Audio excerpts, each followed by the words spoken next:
Assalamu alaikum wa rahmatullah. Prije nego da počnemo današnji dars za Kur'an, hoću da objasnim jedan stvar. Zadnji put kada smo završili svoje govor ili objašnjenje Kur'ana, mi smo isto spominali jedan stvar. Kao učasnik Kur'an ima mnogo takvih stvari kao metafor i ne možemo da uzimamo svaki riječ kao bukvalno. I časni Kur'an kada obrati za Božji zakon isto se kaže kao riječi. I Allah dao primjer za ovo drva. Dobro drva je kao, ovi dobro riječi su kao dobro drva i loše riječi su kao loša drva. I šta to znači? I riječi kada mi kažemo ili drva kada Allah koristio, to znači Božji zakon. I Hazreti Adam a.s. što je bio rečeno da on zaboravio ili on ukusio, to znači to je bio neki naredba, ali to naredba to znači šrijet, Božji zakon. I kada se kaže ovo drva, i to znači Božji zakon, šrijet. I kada on zaboravio i pogrešio, to znači on nešto radio što je Allah njega zabranio.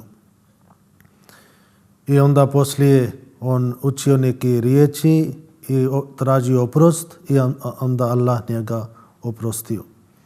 Zato što na ovom svijetu ako ljudi živi pod ovo šrijet, pod ovo Božji zakon, to znači da oni su u džennet. I čim oni izađu od ovih Božji zakon, od šrijet, to znači oni su van od dženneta. I na drugo mjesto u časnom Kur'anu isto se kaže oni koji boji od položaja gospodara svoga, za njih ima dva dženneta. To jedan džennet mi svi znamo poslije smrt.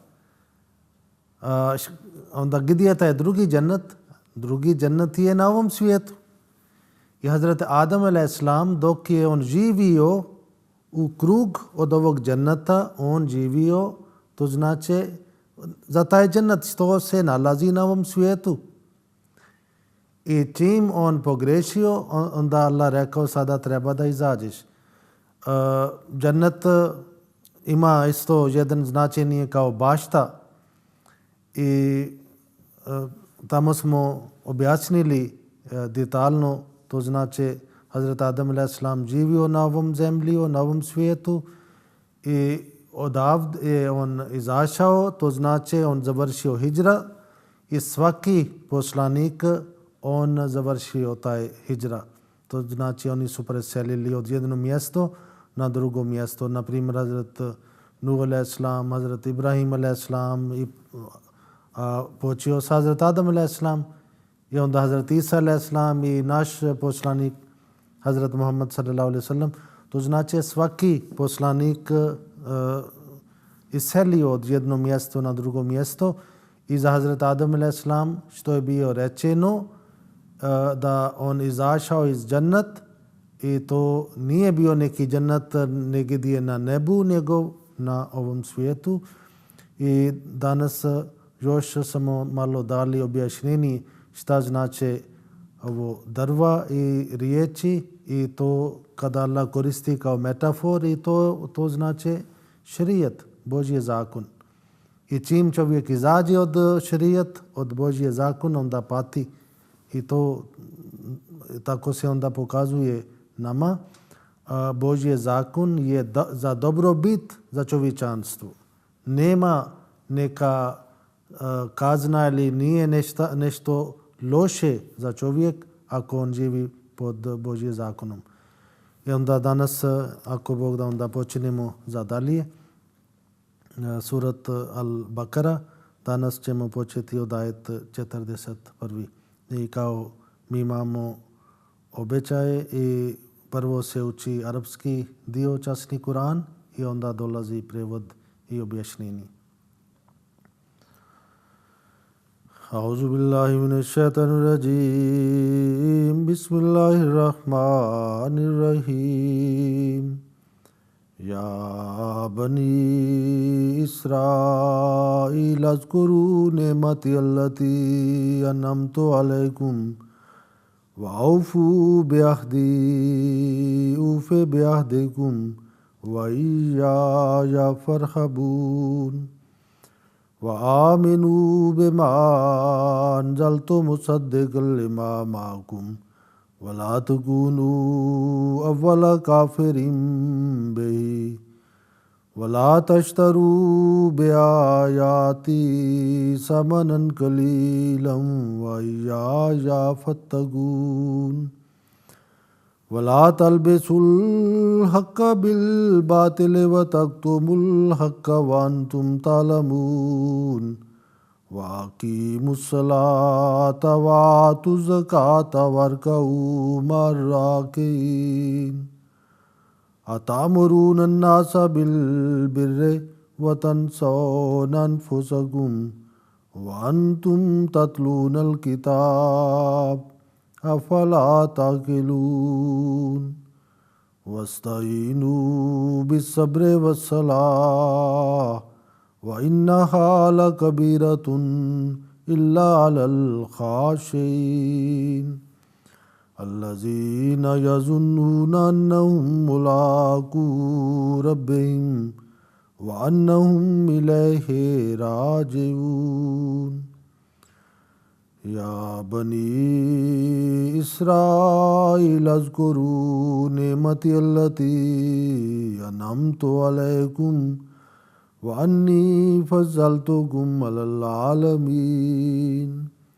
वत्तकू यौमन ला तज्ज़ी नफ़्सुन अन नफ़्सिन शैअन वला युक़बलु मिन्हा शफ़ाअतुन वला युख़ज़ु मिन्हा अदलुन वला हुम युनसरून वइज़ नज्जयनाकुम मिन आलि फ़िरऔन यसूमूनकुम सूअल अज़ाब युज़ब्बिहूना अब्नाअकुम व यस्तहयूना निसाअकुम व फ़ी ज़ालिकुम बलाउम मिन रब्बिकुम अज़ीम वइज़ फ़रक़ना बिकुमुल बहरा फ़अनजयनाकुम व अग़रक़ना आला फ़िरऔन व अंतुम तंज़ुरून वइज़ वाअदना मूसा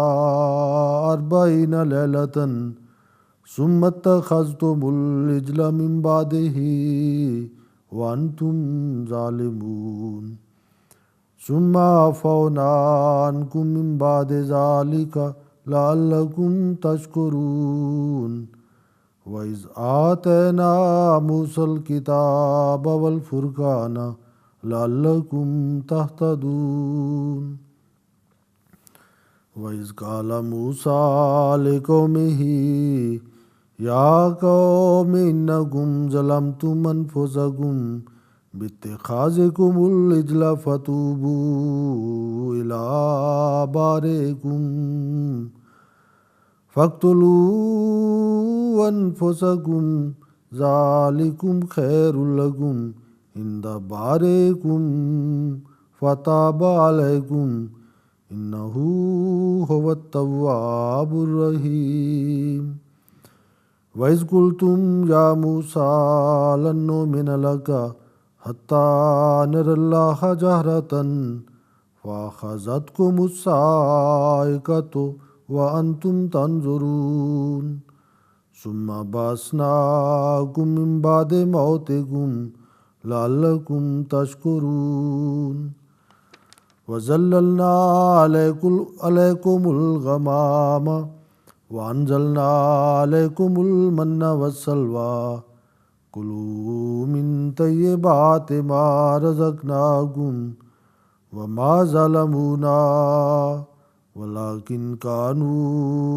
अनफुसहुम यज़लिमून वइज़ क़ुल्ना उद्ख़ुलू हाज़िहिल क़र्यत फ़कुलू मिन्हा ऐसो शेतुम रगदं वदखुलुल बाबा सुज्जदं वकुलू हित्ततुन नगफिर लकुम खतायाकुम वसनज़ीदुल मोहसिनीन फ़बद्दलल्लज़ीना ज़लमू क़ौलन ग़ैरल्लज़ी क़ील लहुम फ़अंज़लना अलल्लज़ीना ज़लमू रिज्ज़म मिनस्समाइ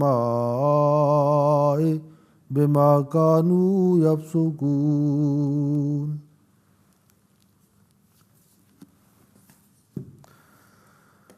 Prije bio priča za Hazrat Adam a.s. i sada dalje počeo priča za Hazrat Musa a.s. Allah kaže: Ja bani Israil azkuru nemati allati anamtu alaikum. O sinovi Izrailovi, sjetite se moje blagodati koju sam vam podario. Va aufu biahdi, i uspunite obavezu prema meni. Ufe biahdekum, ja ću ispuniti obavezu prema vama. Va jaja farhabun, i samo se meni bojite. Ovdje je sada koristen riječ Bani Israil. Israil je jedan ime od Hazrat Jakub a.s. Hazrat Jakub a.s. on bio sin od Hazrat Ishaq a.s. i unuk od Hazrat Ibrahim a.s. I njegov sin isto se zove Hazrat Jusuf a.s. I ovo bio Božji veliki blagodat prema tom porodicom i samo na ovom porodicom Allah poslao nekoliko poslanika. Hazrat Jakub a.s. za njega Biblija kaže on jednom cijeli noć on borio sa anđeo i sa malekom i negdje se piše za cijeli noć on borio sa Bogom i onda na kraju Hazrat Jakub a.s. pobjedio i onda on dobio od Boga to ime Izrail i to znači nešto snažan i zato ovo se koristi taj ime za Bani Izrail, to znači njegov sada narod, to je plemen, to je nacija, više se zove, ali taj ime počeo od Hazrat Jakub a.s. U časnom Kur'anu ovo riječ Bani Izrail ima 38 puta i za Ževrije kao Jajuhlazina Hadu, Ževrije za njihova ime kao Ževrije i to je koristen 9 puta. 3 puta na množinu i ostali puta kao jednina. I Bani Izrail gdje god je koristen ime, to se koristi zbog nacije, kao jedna nacija i gdje god, to znači generacija od Hazrat Jakub a.s. I gdje god u Kur'an je koristen riječ Jevrije, ovo se koristi više vezane religija Jevrije. Zato što među Izraelčanima su bili neki ljudi, njihova nacija bila iz Bani Izrail, ali oni su primili kršćanstvo i neki od njih su isto prihvatili islam. I tako Kur'an pravi ovo razlika, kada se kaže za nacija Izrail, onda se kaže Bani Izrail i kada priča za njihova religija, onda ne kaže kao Bani Izrail, onda nego da kaže za Jevrije. I to se vidimo taj razlika što se nalazi. I ovdje imamo nekoliko takvi ajeti kao Allah kada obrati prema Izraelčanima, tako to izgleda kao oni su bili prisutni u doba časnog poslanika sallallahu alejhi ve sellem, ili kada je Allah obratio prema tom narodom, ovo je on obratio prema tom koji su bili prije 2000 godine od časnog poslanika sallallahu alejhi ve sellem. I ovo je način od Božje riječi ponekad on priča za jedna nacija i kao obrati direktno prema taj nacija, ali taj nacija već ne postoji. I to oni su bili prije 2000 godine. I zato onda Allah sada spomina svoje blagodati. I kaže, ispunite obavezu prema meni, ja ću ispuniti obavezu prema vama. Šta je Božje obaveze? Božje obaveze su kada on pošalje svog poslanika, onda Allah želi od ljudi da oni treba da slijedi njega. I ako ljudi slijedi poslanika, to znači kao da oni slijedi Boga i onda Allah obeća, ja ću ispuniti moje obaveza prema vama, to znači onda ti ljudi živi mirom, Allah ispuni njihove sve potrebe, hrana, pića, sve, a oni živi jedan miran život. Mi vidimo ovo jedan primjer u Hazrat Yunus a.s. I prvo njegov narod oni su odbili, ali poslije svi su primili, svi su prihvatili svog poslanika i časni Kur'an kaže to su bili više od 100.000 ljudi. I onda Allah rekao za jedan dugo vrijeme oni su dobili Božje blagodati, oni su živjeli u miru. I to znači tako Allah ispuni svoje obaveze prema ti ljudi i prvo ljudi treba da oni ispuni svoju obavezu. Onda dalje se kaže kakve su to obaveze. Vaminu bima anzaltu, i vjerujete u ono što sam ja objavio. To znači ovo je Božje, Bog traži šta je vaša obaveza kao čovječanstvo, da vi treba da prihvatite ono što on objavio. Musaddiqan lima ma'akum, i što potvrđuje ono što vi imate. Wala takunu awwala kafirin bihi, i ne budite prvi koji to odbijaju. I prvi koji to odbijaju, to znači nemoj da vi postanete kao prvi nevjernik. I isto da ne možete da vi da postanete kao poglavari za oni koji su odbijali. Zato što kada pojavi poslanik, dosta ljudi, zato oni nisu upućeni, prema tome oni ne znaju da li to istina ili nije. Oni koji znaju kako Allah prati, kako Allah pošalje svog poslanika, oni znaju njegov put, tih čisti duše odmah prihvati poslanik. Kao kada je pojavio časni poslanik sallallahu alejhi ve sellem, bili su neki koji su odmah prihvatili, ali većina oni su odbijali. I među koji su odbili bili isto neki koji su postali kao njihove poglavice.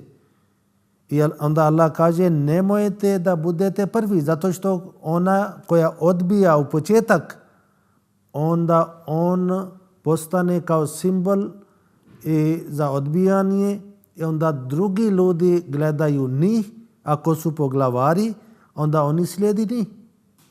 I faktički ti ljudi ne budu krivi samo za sebe, nego oni isto budu krivi za svoj narod koje njih prati. Naprimjer, na ovo doba Allah poslao običani Mesija alejselam za svi muslimani, onda hođe koje su odbili ovo Božje izaslanika, oni nisu krivi samo za sebe, oni su isto krivi za drugi ljudi, obični ljudi, koji bi, ako bi primili taj poruka direktno, onda oni bi prihvatili. Ali zato što ovo vjerske vođe, oni tako propagiraju i ti ljudi misli, oni bolje znaju, ali oni jednostavno, oni su predali svoj vjera za njih, onda oni slijedi njih. Zato Allah kaže, nemojte da budite prvi koji to odbijaju.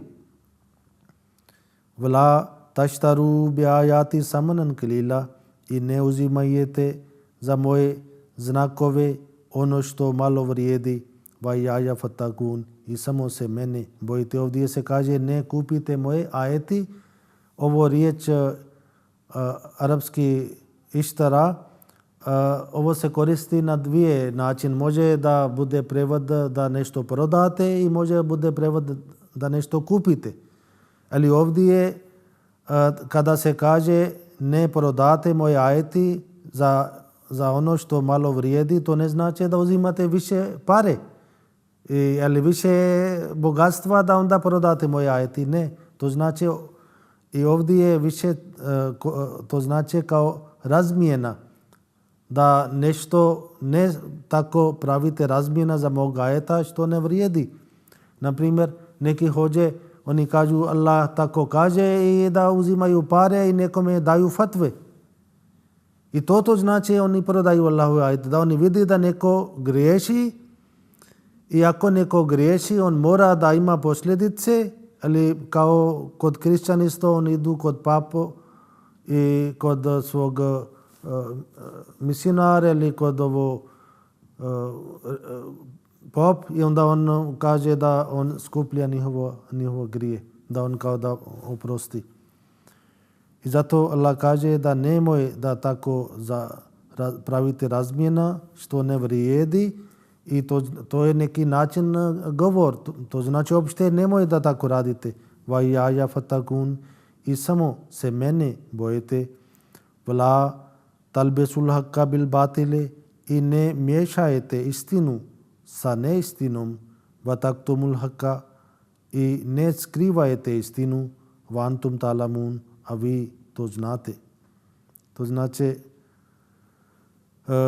nemojte mešavate kao neki ljudi kada znaju, na primjer u doba časni poslanik sallallahu alejhi ve sellem, jevrije oni su shvatili, oni su znali da je časni poslanik sallallahu alejhi ve sellem došao i Bog Allah ispunio ovi predskazanje što nalazi u Biblija, ali oni su jednostavno, oni su tako mešavali ovi stvari i rekli ne, ovo nije za Muhammad, ovo je za nešto drugo.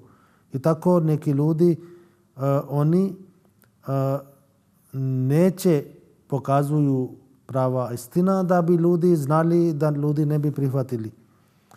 Va aqimu salata i namaz obavljajte i va atu zakata i zakat dajte i varkau ma rakin i saginijete sa onima koji se saginuju.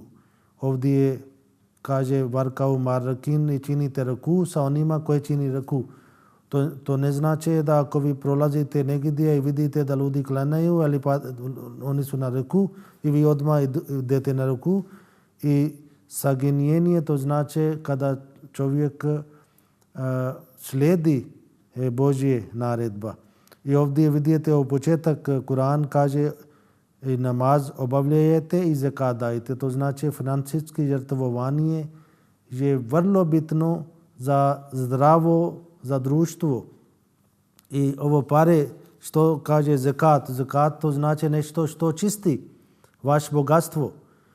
I jedan dio Allah vama podari, taj dio vama ne pripada i taj dio je Allah napisao kao za siromašni ljudi.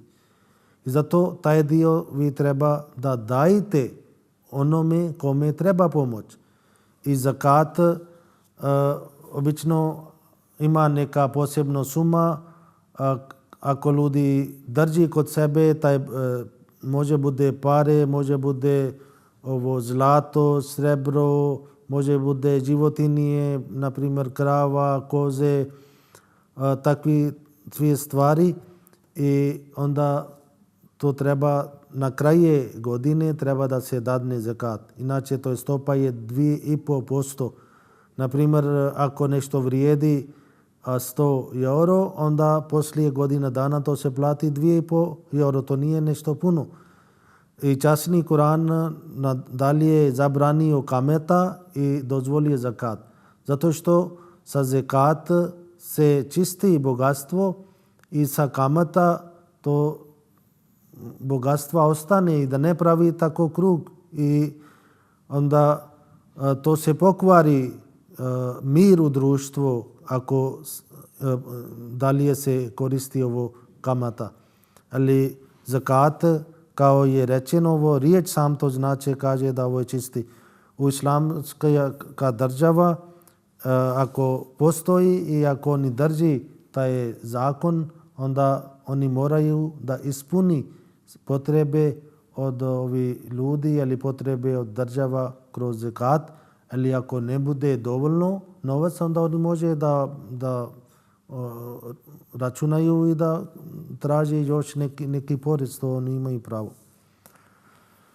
A tamuruna nasa bil birre, zar vi naređujete ljudima da čine dobro, vatan sauna anfusakum, a zaboravljajte sebe, vantum tatlun kitab, a vi čitate knjigu, a falata kilun, zar ne shvatate. Ovo je baš jedan najbolje naredba. Allah kaže, zar vi naređujete ljudima da čine dobro, a zaboravljajte sebe. Ovo je poruka prema tih ljudi koji daju savjet. I na drugom mjestu isto časni Kur'an kaže, lima takuluna ma la tafalun, zašto vi pričate ono što vi ne činite. To znači svaki čovjek koji dadne savjet nekome, on mora da drži taj savjet za sebe. To znači ovdje je poruka svakoga vođa i hođa i bilo ko dadne savjet ljudima, časni Kur'an kaže, prvo treba da dadneš ovo savjet za sebe. I onda imaš pravo. I ima neki religiozni ljudi, oni misli da oni su,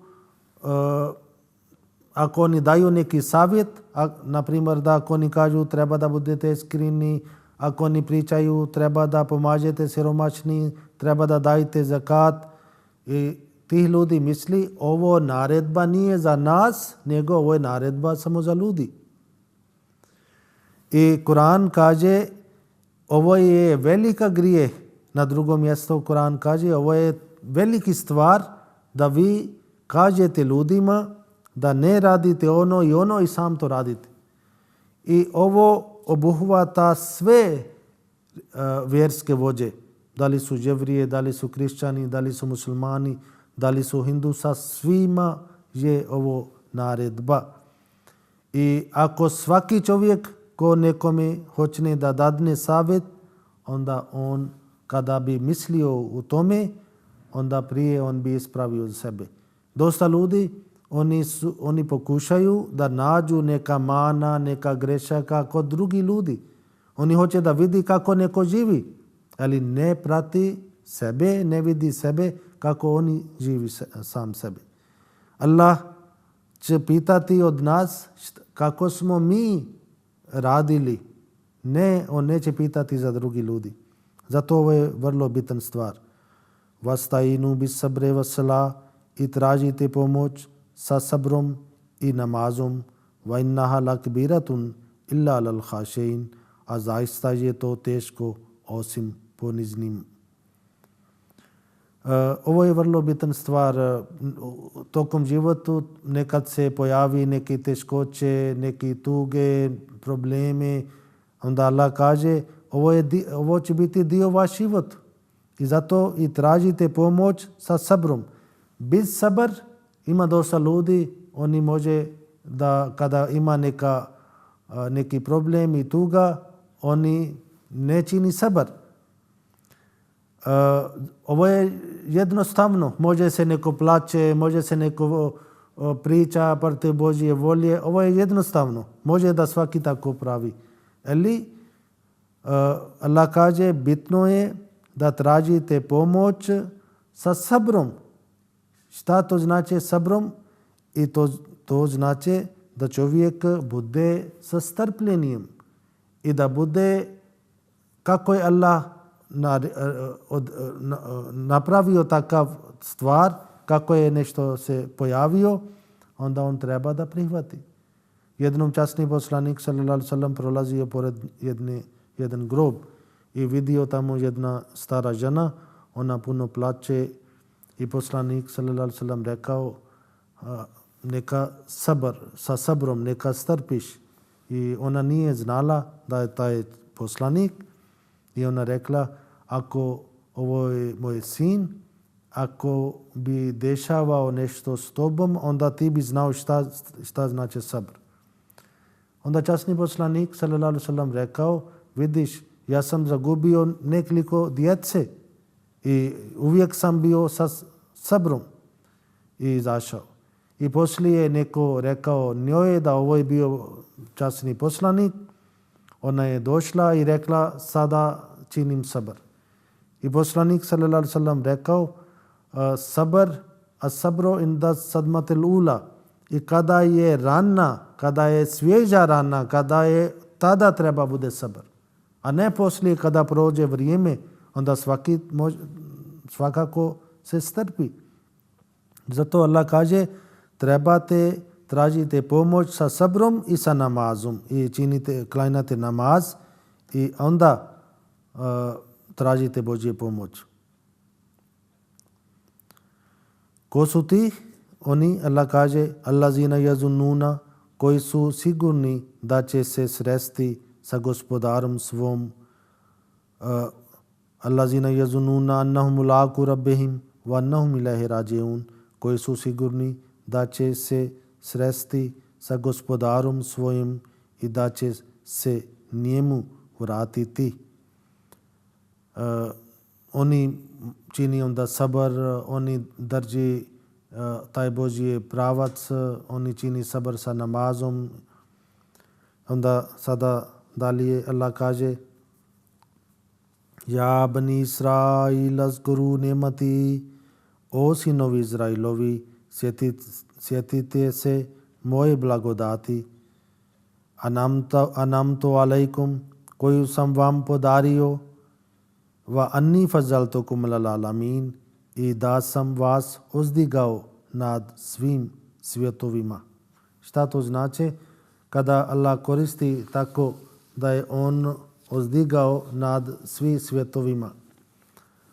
Svaki poslanik kada dolazi i tada bude jedan njegov krug, na primjer ti nacija kome on obrati, i zato Bani Izrail, oni su imali taj Božje blagodati u tom dobom kada se pojavili Hazrat Musa a.s.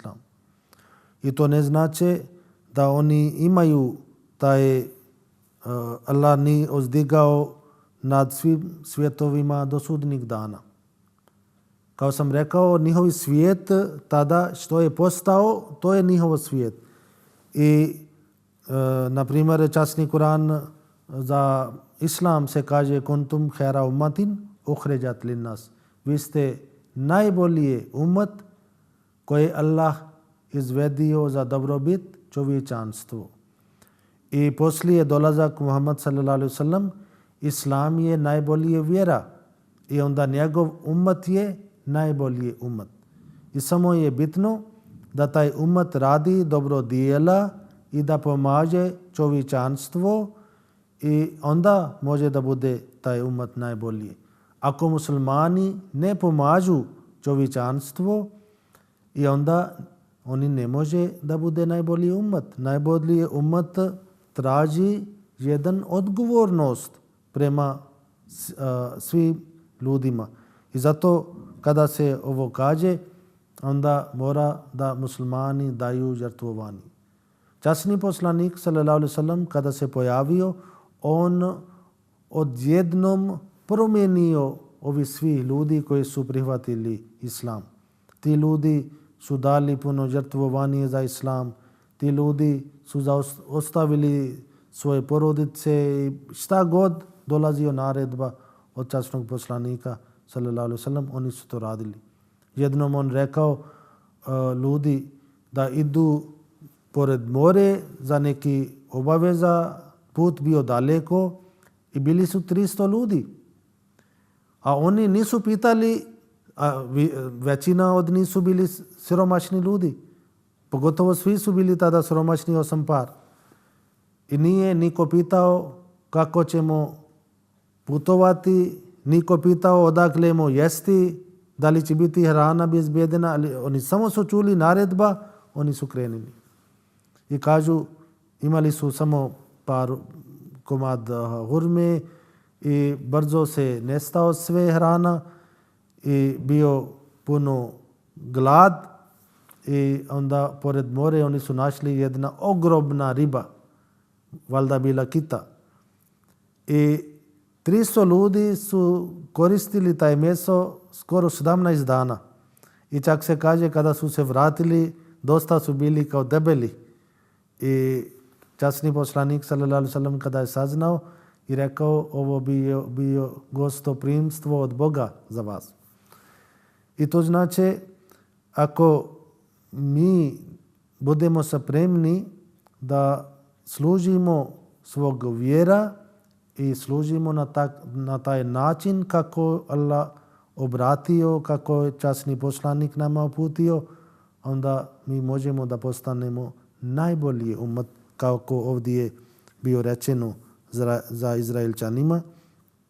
I onda Allah kaže Vattaku joman, i bojite se onog dana, la tajzi nafsun an nafsin šeja, kad ni jedna duša neće moći ništa učiniti za drugu dušu, vala yukbalu minha šefaatun, niti će za njoj biti prihvaćeno posredovanje u njenu koristi,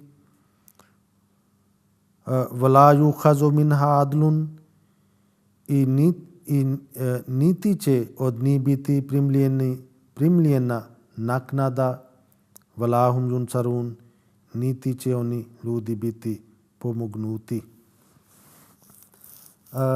Ovdje Allah kaže za sudnik dan, svaki čovjek on će nositi svoj teret i svaki čovjek on će biti odgovoran prema svog dijela. Na ovom svijetu isto mi gledamo ponekad kada čovjek, ako je neko jako bolestan, ako neko pati, bez obzira da li taj osoba vaš dijete ili vaš otac ili sestra ili vaša žena ili bilo koja, vi ne možete da njoj pomažete nikako. Zato što i to se isto pokazuje na ovom svijetu, ako mi ne možemo da pomažemo nekome, kamo li bi nekome pomagali na drugom svijetu? I Kur'an kaže tada majke će zaboraviti svoje dijete i čak neke majke će pokušati kao da daju svoje dijete, da dijete dobi kazna umjesto njoj. Ali Kur'an kaže svaka duša će biti odgovorna prema svog dijela. I ovo Izraelčanima, oni su imali neki takve vrsto vjerovanje kao da druga osoba može da nosi grije od jedna osoba i drugo oni su mislili da njihovi pobožni ljudi ili njihovi veliki ljudi će posredovati i će spasiti njih od kazne. Isto kod Jevrije se nalazilo ovo vjerovanje da je njihova dobra dijela je veća nego loša dijela. I koliko god oni može da pravi grije, opet oni će ići u džennet. I kao oni su mislili sebe kao Bani Izraelčani, taj nacija je posebna Božja nacija i oni neće dobiti Božje kazna. I časni Kur'an kaže ovo je potpuno pogrešno, ne može ni jedna duša pomaže drugi tamo i neće biti primljenije posredovanje i naknada, nema ništa, svaka osoba, svaka duša će biti odgovorna za sebe. Isto i kod kršćani, kako oni misli da Isus on uzio grijeh od drugih ljudi i taj vjerovanje isto je potpuno pogrešno. Zato što Biblija kaže Isus ili Isa a.s. on moli od Allaha da Allah spasi od ovo smrt. I tako se kaže on plačuće moli od Allaha da on nije volio da bude ubijen na krst. I čak on na kraju je rekao Eli, Eli, lema šabaktani, o moj gospodar, zašto si ti mene zaustavio?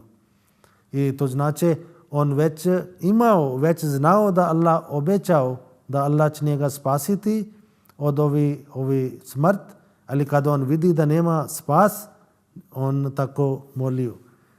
I šta se tiče takva vjerovanje je potpuno pogrešna, nema nikakva onda pravda kakva je taj Bog koje kažu da on je pravedan Boga i on umjesto da kazni grešnika, on uzio svoj miljenik i njega on ubio.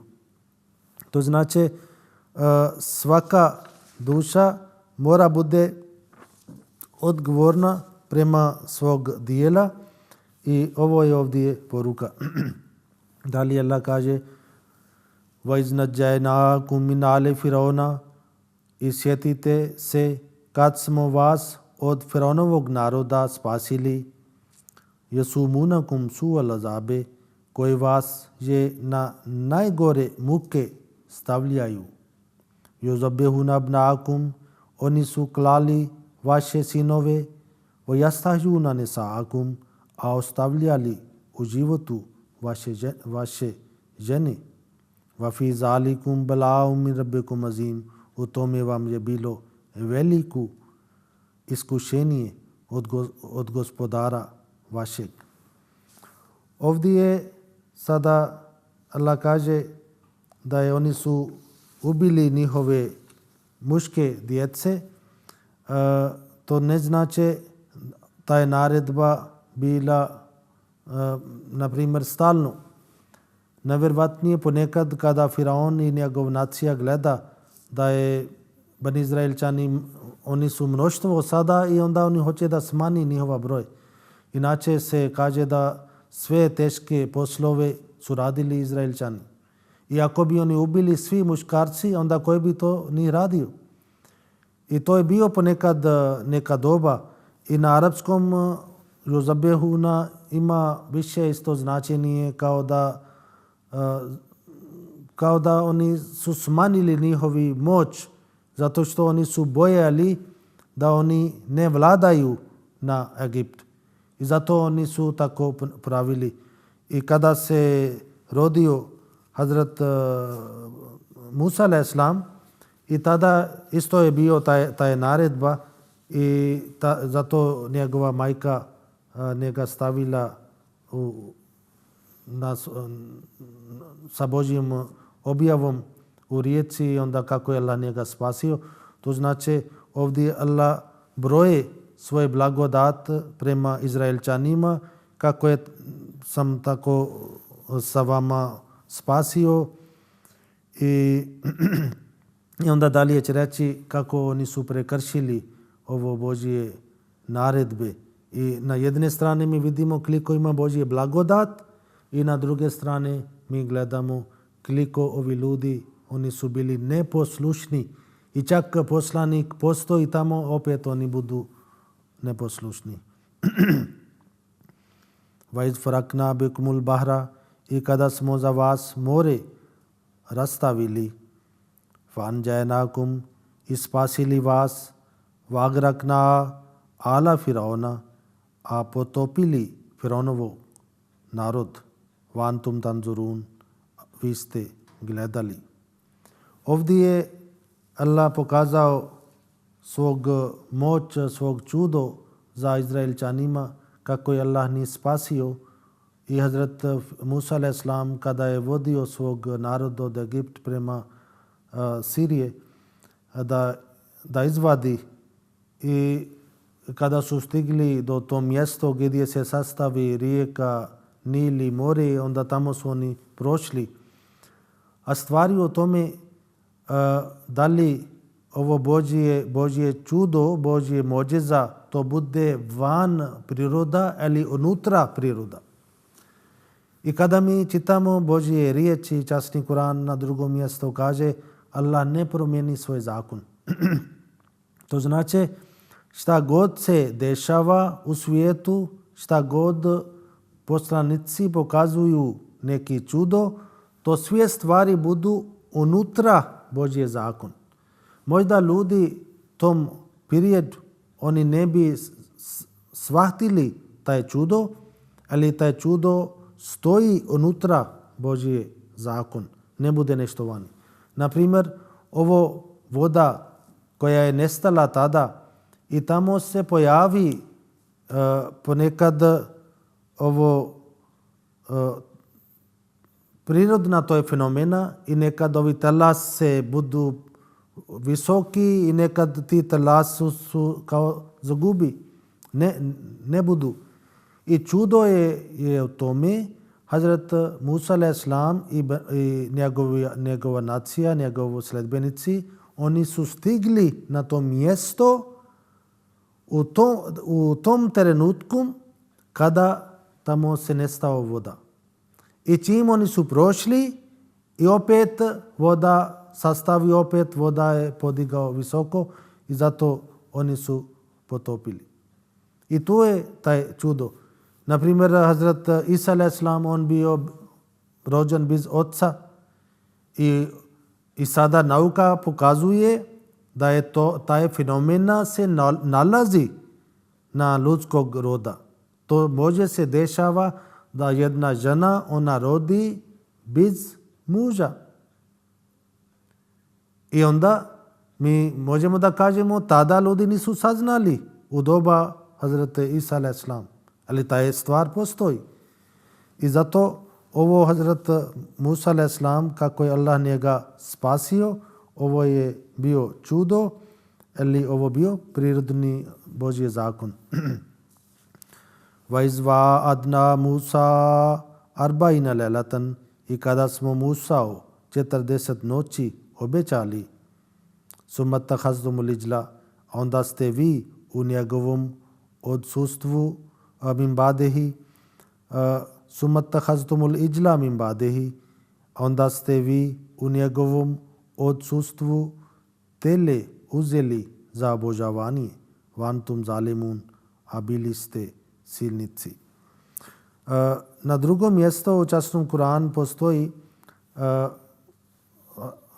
Hazrat Musa a.s. otišao za prvo bio obećani za 30 dana, ali 30 noći i poslije Allah još dao po 10.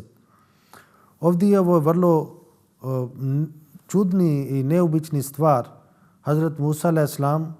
otišao kod Boga kao da bude sam i da obožava Boga i da dobi neki Božje naredbe. I na drugom mjestu časni Kur'an kaže tada on dobio na pismeno Božje naredbe kao ovo se kaže alva, to neki kao neke ploče, tamo su bili pisane neke Božje naredbe i tada je on to primio. I ovdje je Harun, Božji poslanik, on boravio sa svog naroda. I Biblija kaže tada Harun on bio kriv. I Biblija piše Harun rekao, oni kada su rekli nema Musa. Musa otišao, nestao. Mi ne znamo da li će on vratiti. I ovo kada mi čitamo ajet iz Kurana, to izgleda možda to je bio razlog i Musa a.s. prvo obećao za 30 dana ili 30 noći i nije se vratio i ljudi su njegovi, oni su mislili nema Musa i oni misli možda je Bog bude sa Musom i nema Musa, nema Boga. I nama treba Bog. I tražili od Harun, šta ćemo sada? I Biblija kaže, Harun rekao, skupljate sve ovo naket i sve zlato i onda na uzbillah Allah sačuva, oni kažu, Biblija kaže, Harun napravio taj tle od zlato i onda oni su počeli da obožavaju njega.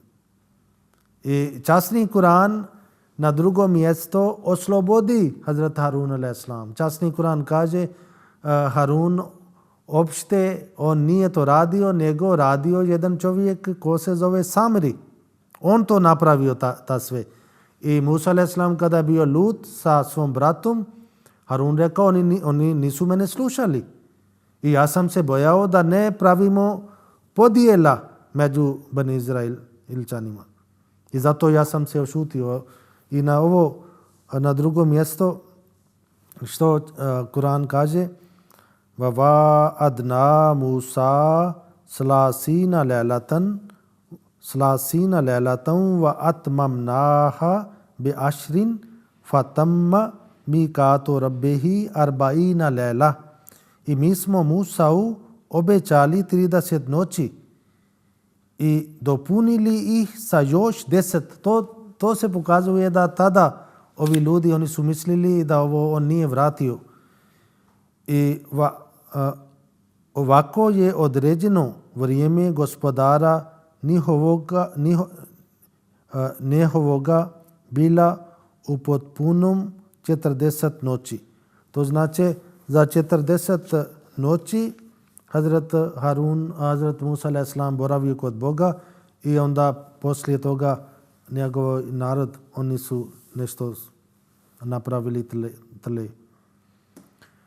I dalje summa faunankum, zatim smo vam mi nakon toga oprostili, min ba'de zalika, poslije toga. Mi smo poslije toga oprostili la'allakum tashkurun, da biste bili zahvalni. Zatim smo vam mi nakon toga oprostili da biste bili zahvalni. To znači Allah oprosti, oni greši. Allah oprosti, oni greši. Vaiz atena Musal kitaba, i kada smo Musau dali knjigu, val furkana i furkan, la'allakum tahtadun, da biste bili upućeni. Furkan je sposobnost razlikovanja istine od neistine. Allah dadne taj al-Furkan svakom poslanikom. Časni poslanik sallallahu alaihi wasallam, njemu bio dato Furkan i isto Allah kaže kao za časni Kur'an, to isto je kao al-Furkan. To znači taj neki snažan dokaz koja pravi razlika među istinit i neistinit.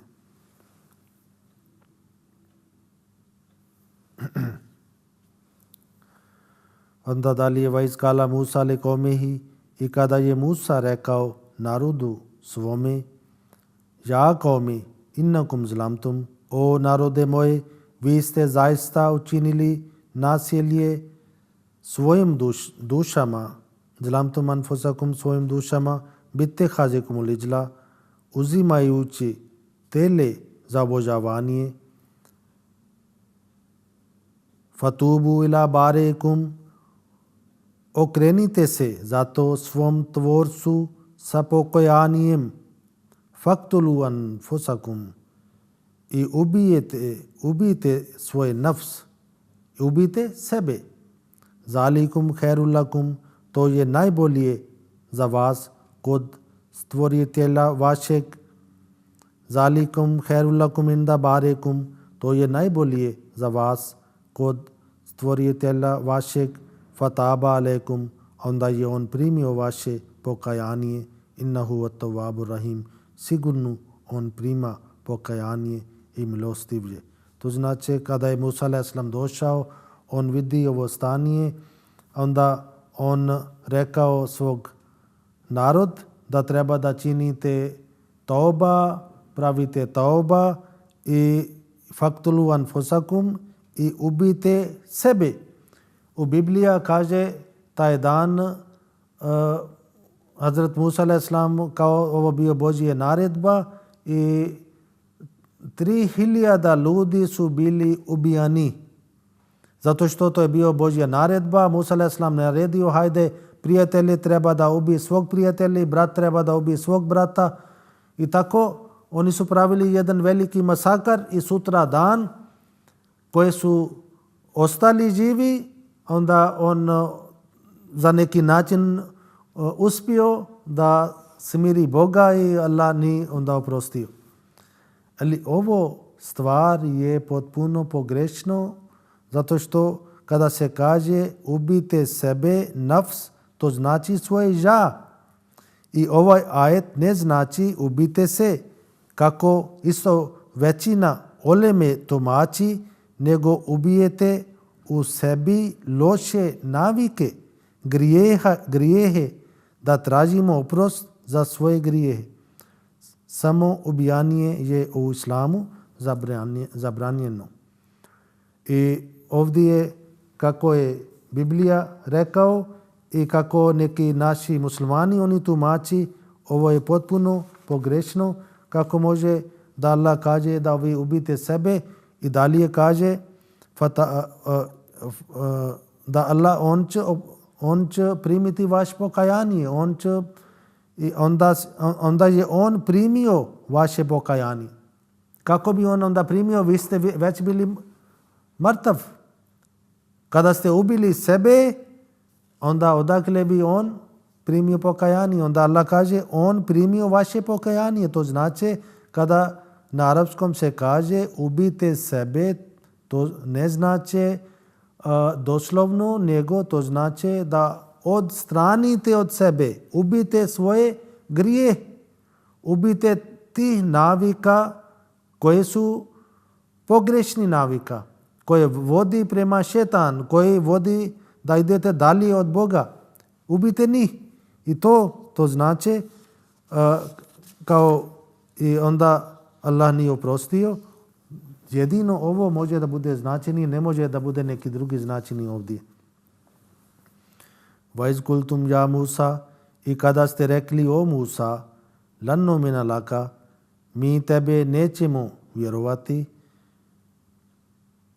hatta nirallah jahratan, dok otvoreno ne vidimo Allaha, fa khazatkumus saikatu, pa vas se pogodila munja, vantum tanzurun, a vi ste gledali.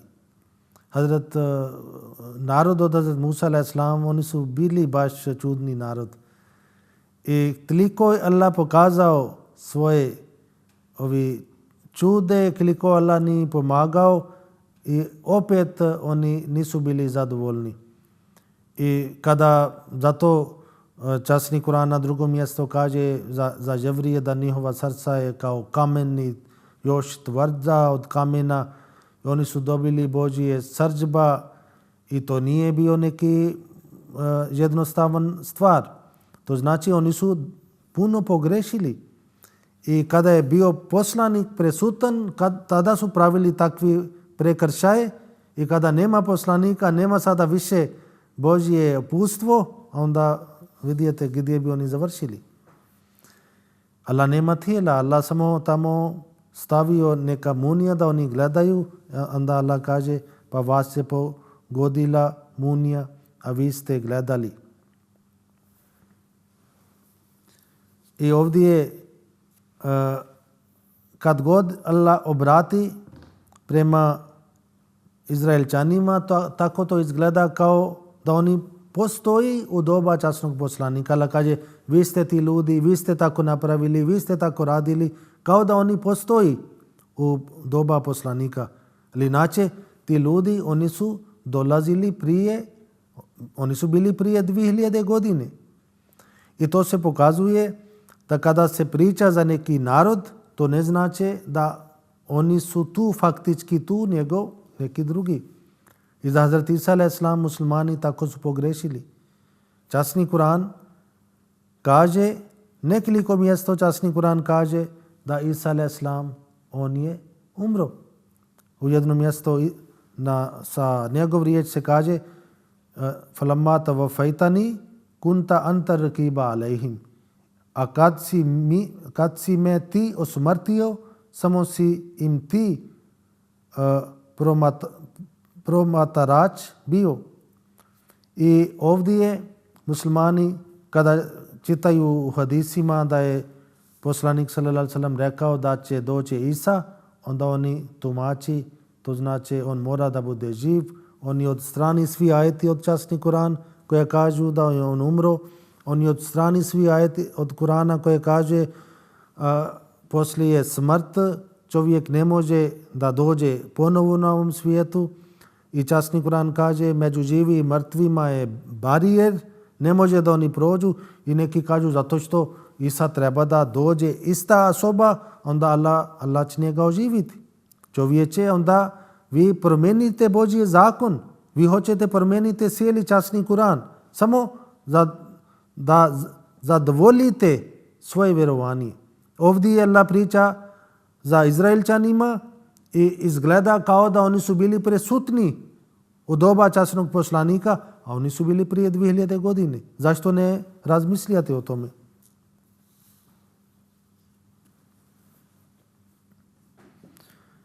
I onda Allah kaže, onda smo summa basnakum min ba'di mautikum la'allakum tashkurun. Onda smo vas mi ponovo uzdigli nakon vaše smrti, stanje nesvjesnosti, da biste bili zahvalni. I kada oni su tražili da hoće da gledaju Boga i oni su pali i izgledaju ovdje, vidite ovdje Allah koristi to je riječ smrt. I Allah kaže, onda smo vas mi ponovo uzdigli nakon vaše smrti.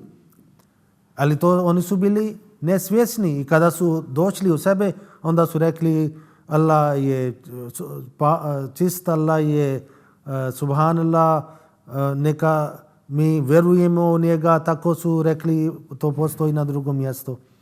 I ovdje to ne znači stvarni smrt, nego stanje nesvjesnosti.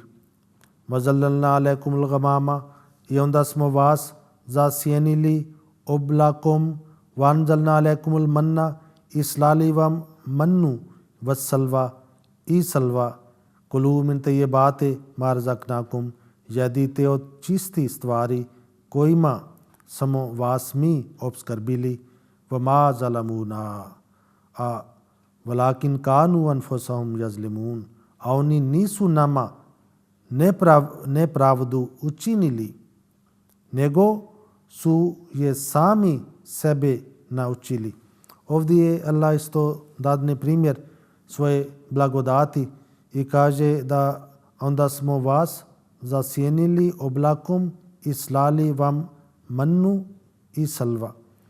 Manna, šta to znači? Manna znači usluga ili dar, bilo šta postignuto bez muke ili teškoća. To znači ovo taj stvar Božje, dar za koje čovjek uopšte nije nešto radio ili nešto trudio. Med ili sveđenija, akrab, to arapski leksikon. Na manna se također odnosi govor časnog poslanika sallallahu alejhi ve sellem koji je rekao glivija gomolijeka je jedna od stvari uključeni u manna, to znači glijeva. Glijeva se nalazi u šume i tamo oni su dobili taj Božji hrana. I salva je salva to znači broj 1, bleksta ptica nalik prepelici, a koja se može naći u nekim dijelovima Arapije i susjedni zemlje. To je neka mala ptica. Broj 2. Šta god osobu čini zadovoljenom i sretnom. I med isto se kaže, to je akrab. I to znači ovi su bili Božje blagodati koje Allah ni podario bez njihove trud, ali opet ovi su bili takvi narod koji nisu nikad bili zahvalni i uvijek oni su prekršili Božje naredbe.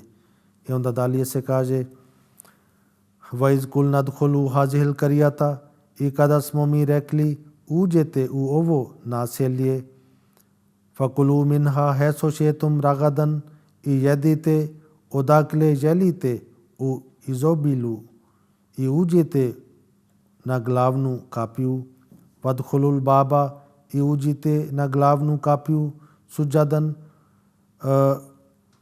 pokorno, vakulu, i recite hittatun nagfir lakum khatayakum, i recite Božije, olakšaj nam teret, nagfir lakum khatayakum, mi ćemo vam oprostiti vaše grijehe, vasanazidul musinin, i daćemo još više onima koje čine dobročinstvo. To znači Allah ni pokazuje svaki način, svaka naredba, Allah ni se olakšuje da bi on oprostio i samo rekao da uđete u kapije, dobit ćete pobjeda i samo recite da Allah olakše vaš život, ali oni su promijenili ovo riječ. فَبَدَلَ الَّذِينَ ظَلَمُوا, oni koji su počinili nasilja, قَوْلًا غَيْرَ الَّذِي قِيلَ لَهُمْ, oni koji su počinili nasilje, promijenili su to za riječi koja im nije bila rečena. فَأَنْزَلْنَا عَلَى الَّذِينَ ظَلَمُوا رِجْزًا مِنَ السَّمَاءِ بِمَا كَانُوا يَفْسُقُونَ, zato smo mi na silnike spustili kaznu sa neba jer nisu bili poslušni. I kada su jeli ovo meso i gljive i tako dugo su živjeli, i isto se kaže da je među njima isto pojavio jedan bolest kuga. Kuga je takav jedan bolest koja tijela kada jede ovo meso i gljiva i to se poveća. I ovi ljudi, oni su bili neposlušni i Allah ni više puta oprostio i svaki put Allah ni rekao da radi ovo i činite ova stvar i ja ću vas oprostiti. Ali oni uvijek bili neposlušni. I zato kada je tren bio spreman za Božje kazne i onda oni su dobili taj Božje kazna i to je kao kuga. I kao sam rekao, kada su jeli meso od ove ptice i kada su jeli gljive i tijela bila već spremna i samo falio taj, kako se kaže, ovo neki bakterija ili nešto od taj bolest. I čim su primili, onda mnogo od njih su poginuli zbog takvih prekršaja. I ovo priča još ide dalje. Danas, inša Allah, sada se završavamo za taj stvar i onda oći ćemo dalje. I muslimani, kada oni gledaju i kada oni slušaju ovi naredbe, kako ako jevrije su prekršili Božje naredbe, onda oni su dobili Božje kazna. Muslimani, ako oni su najbolji umat, ako oni su najbolji narod, i oni su isto dužni da slušaju Božje naredbe. I sve Božje naredbe su za dobrobit čovječanstva. Ako mi slijedimo prema tom naredbama, inša Allah, onda naš život na ovom svijetu će biti dobar i na onom svijetu isto će biti dobar. I neka Allah nama pomaže, neka On nama uputi i neka On nama oprosti i da držimo taj njegov pravac i da ne postanimo kao ovi Izraelčani koji su nekoliko puta redom oni su pravili prekršaj sa Božje naredbama i na kraju oni dobili kazna i kroz istorija oni isto dobijaju kazna i neka Allah nas spasi. Do sljedeći put. Assalamu alaikum wa rahmatullah.